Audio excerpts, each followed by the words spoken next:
2021-ից 24 թվականներին Հայաստանի տնտեսությունում միջինում գրանցվել է 8.1% տնտեսական աճ։ Նախորդ տարվա պետական բյուջեի կատարման վերաբերյալ տարեկան հաշվետվության և 2026-ից 28 թվականների պետական միջնաժամկետ ծախսային ծրագրին նվիրված ասուլիսում ֆինանսների նախարար Վահե Հովհաննիսյանը նշեց, որ Հայաստանի կառավարությունը մտադիր է առաջիկա հնգամյակում աստիճանաբար նվազեցնել պետական բյուջեի պակասուրդը, ներկայիս տարեկան 5.5%-ից 2030 թվականին հասցնելով 1%-ի։ Մեկ շաբաթ առաջ կառավարությունը ընդունեց միջնաժամկետ ծախսային ծրագիրը, որը էլի շատ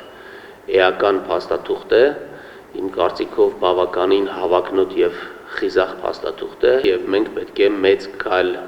մեծ ջանքեր ներդնենք ունենալու բյուջե, որը մի կողմից կնվազեցնի դեֆիցիտի մակարդակը, մյուս կողմից որևէ ձև չի վտանգի այն էական կարևոր ռազմավարական ծախսերը, որոնք ներկայումս իրականացվում են մեր բյուջեի միջոցներով։ Ֆինանսների նախարարն ասաց, որ կառավարությունը քննարկում է հարկային նոր օրենսգիրք ունենալու հայեցակարգային հարցերը եւ այդ իմաստով նաեւ որոշակի գաղափարներ կան հարկման համակարգի վերափոխման վերաբերյալ, որպեսզի իրականում դառնա այնպիսի մի միջավայր, որը փոքր եւ միջին ձեռնարկություններին կօգնի ստեղծման փուլում խուսափել ավելորդ վարչարարության հետ կապված հարցերից, բայց միևնույն ժամանակ հնարավորություն ստեղծի ունենալ մոտիվացիա արագ զարգանալու եւ մեծանալու, չառաջացնելով խեղաթյուրումներ ընդհանուր հարկման համակարգի եւ այսպես կոչված արտոնյալ հարկային համակարգի միջև։ Անցած շաբաթ մենք քննարկում ունեցել ենք հասարակական կազմակերպությունների հետ, ունենք հարկային խորհուրդ, որտեղ ներկայացված են տարբեր շահառու խմբեր ներկայացնող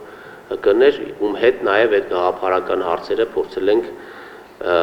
քննարկել։ Վահե Հովհաննիսյանն ասաց, որ բյուջետային փաստաթղթի մեջ տարբեր սցենարներ են ներկայացնում, գնահատվում է նաև ռիսկային սցենարի ազդեցությունը։ Նրա խոսքով, օրինակ, ռիսկային սցենարներից մեկի դեպքում տնտեսական աճը կարող է լինել 5.1-ի փոխարեն 1.3%։ Նախարարի կարծիքով Հայաստանի տնտեսության վրա Իրանի եւ Իսրայելի միջև հակամարտության ներկայիս թեժացման ազդեցությունը մեծապես կախված է ընթացիկ սրացման աստիճանից եւ տևողությունից։ Նրա համոզմամբ ազդեցության գործոնները բազմաթիվ են, ուստի պետք է հետևել զարգացումներին եւ հասկանալ, թե ինչ քայլեր անհրաժեշտ կլինի ձեռնարկել մեղմելու հնարավոր ազդեցությունը։ Ես ուզում եմ ուղղակի հիշեցնեմ, որ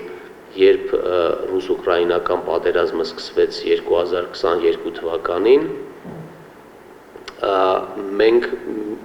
ելնելով 14 թվականի մեր փորձից միանգամից սկսեցինք նայել վատ թարացման սցենարներ, բայց իրական կյանքը եղավ մի փոքր ոչ այդպես բարեբախտաբար եւ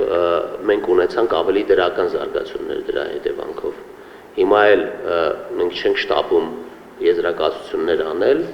Անդրադառնալով Իրան-Իսրայել հակամարտության պատճառով հյուսիս-հարավ ճանապարհի շինարարության ընթացքի հնարավոր խափանումներին, ֆինանսների նախարարն ասաց իր տպավորությամբ, ճանապարհի շինարարությունը չպետք է որ տուժի, քանի որ այժմ հողային աշխատանքներ են իրականացվում եւ Իրանից ներմուծելու շատ բան չկա, թեև Հայաստան-Իրան սահմանի հետ կապված որևէ խնդիր Հովհաննիսյանի փոխանցմամբ այս պահին չկա եւ ամեն ինչ նորմալ աշխատում է։ Ֆինանսների նախարարն ասաց, որ հուլիսից բոլոր գերատեսչությունների հետ քննարկելու են իրենց բյուջեները, ծախսերի կառուցվածքն ու առանձին քաղաքականությունները։ Ակնհայտ է, որ որոշ ծախսեր պետք է կանգնեն, որպեսզի կարողանանք ուրիշ ծախսեր անել, որոնք անարդյունավետ են, ռազմավարական առումով կարևոր չեն, եւ այդ քննարկումներից հետո նոր բարձ կլինի մենք տեղ ունենք նվազագույն աշխատավարձ բարձրացնելու, թոշակների բարձրացումը որքան եւ ինչ միջոցներով է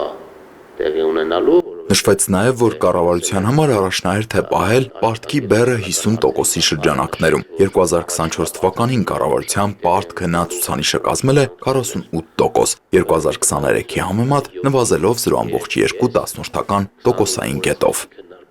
Տիգրան Վակմյան, Հայկ Սուքիասյան, Հորիզոն։